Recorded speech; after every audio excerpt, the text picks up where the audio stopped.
होगी तभी समझ आएगा। और गुरु की दया कैसे होगा? साहब ने कहा कि गुरु का दया तभी होगा जब जो गुरु कर रहे हैं उसे आप करेंगे, तभी गुरु का दया होगा। तो हमें कुछ सब मिलाकर तीनों काम जो हमें करना है इसे हमें समझना है। ये है क्या? साहब ने कहा है 3 काम करिए, 3 सूत्र करिए, तो क्यों करें? साहब ने बताया है, लिखा भी है कि यह 3 सूत्र हमारे शिष्य होने में सहयोगी है। तीनों सूत्र हमारा शिष्य होने में सहयोग करेगा। तो हमें शिष्य होना है। शिष्य होकर क्या मिलेगा? साहब ने कहा भी है और लिखा भी है, किताब पढ़िए आप लोग। कि शिव का शिष्य होकर लौकिक और परलौकिक दोनों मनोरथ स्वतः पूर्ण हो जाता है। शिष्य होकर क्या होगा? स्पष्ट है, साहब ने कह दिया कि लौकिक, जो गुरु बहने लोग कितनी अनुभूति बताई, जो लौकिक हमारा दुख है और जो परलौकिक दुख है, परलौकिक दुख हम लोग जानते नहीं है, कहां से आए हैं, कहां जाना है, क्या है, जो भी है। तो साहब ने कहा दोनों मनोरथ आपका स्वतः पूर्ण हो जाएगा, बिना इच्छा किए, बिना मांगे, बिना कहे। कब? शिव का शिष्य होकर। तो तमाम प्रयासों को छोड़कर हम लोग शिष्य होने का प्रयास क्यों न करें? बात समझ रहे हैं ना? और शिष्य होने के लिए यह 3 काम अगर हम करेंगे तो धीरे धीरे हमारे अंदर शिष्यता आ जाएगी।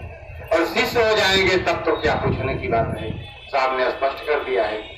तो पहला सूत्र है दया मांगना। दया मांगने के लिए हम लोग अपना खूब काम उनको कहते हैं, हम मना नहीं कर रहा हूँ, साहब भी नहीं कहे हैं मना करने के लिए, लेकिन मेन काम हमें समझना होगा कि यह दया मांगेंगे तो अपने शिष्यता के लिए, क्योंकि शिष्यता के लिए 3 काम दिया है साहब ने कि हमारे अंदर शिष्यता आ जाए।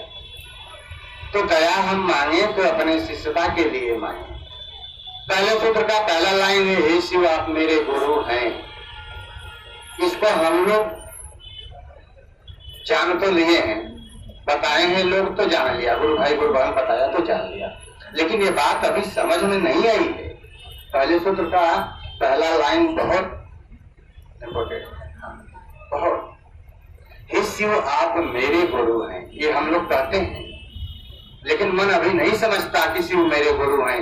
मन समझता है कि बेटा मेरा है, पति मेरा है, पत्नी मेरी है, संपत्ति मेरा है, घर मकान मेरा है। कितना दर्द छुपा है उनसे, जो मेरा है उससे दर्द कितना छुपा है। यही दर्द धीरे धीरे जब महादेव से हो जाए, हम तो कहते हैं ना कि शिव आप मेरे गुरु हो, तो ऐसा समझ नहीं आ रहा है। ये समझ में अभी हमारे अंदर, आपके अंदर क्षमता नहीं आने का, वो गुरु महादेव दया करेंगे तभी आएगा। तो इसके लिए हम दया मांगे कि सरकार इतनी दया करे कि मेरा मन समझे कि आप मेरे हो, इतनी दया करें। तो दया इसीलिए हम मांगे कि हमारे अंदर शिष्यता आए, मन हमारा समझे कि शिव मेरे गुरु। और दूसरा काम साहब ने बताया, लोगों को समझाइए। आप लोग बताए ना भी, हम लोग बताते हैं दूसरे को, तो बताने में उद्देश्य हमारा यही होना चाहिए कि ये लोग समझ जाएं और शिव को गुरु मान लें।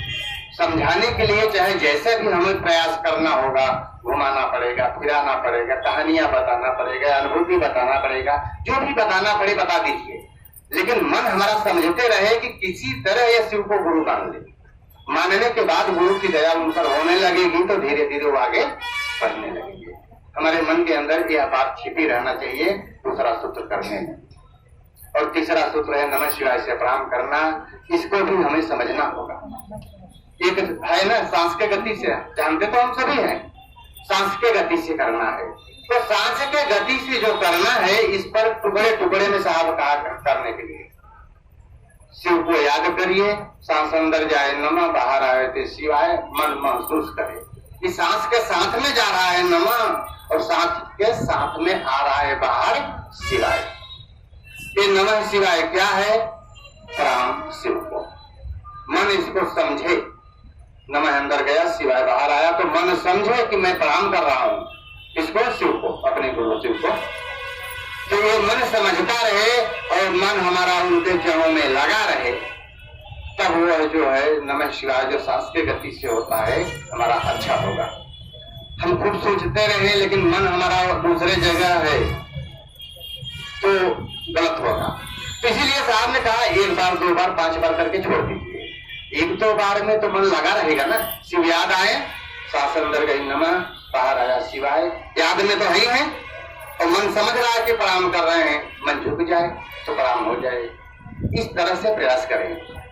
और जो आप लोग कहें कि 108 बार करना है तो माला से करेंगे तो अच्छा है, गिनने की आवश्यकता नहीं पड़ेगा, उसमें 108 है। तो उसमें एक चीज का ध्यान देना है, साहब ने कहा यह बात को कि जब माला से हम लोग जब शुरू करेंगे नमः शिवाय से प्रणाम करने के लिए, तब यह विशेष ध्यान देना है कि तब सांस अंदर जाएगी नमः, सांस बाहर आएगा शिवाय, तो ऐसा नहीं करना।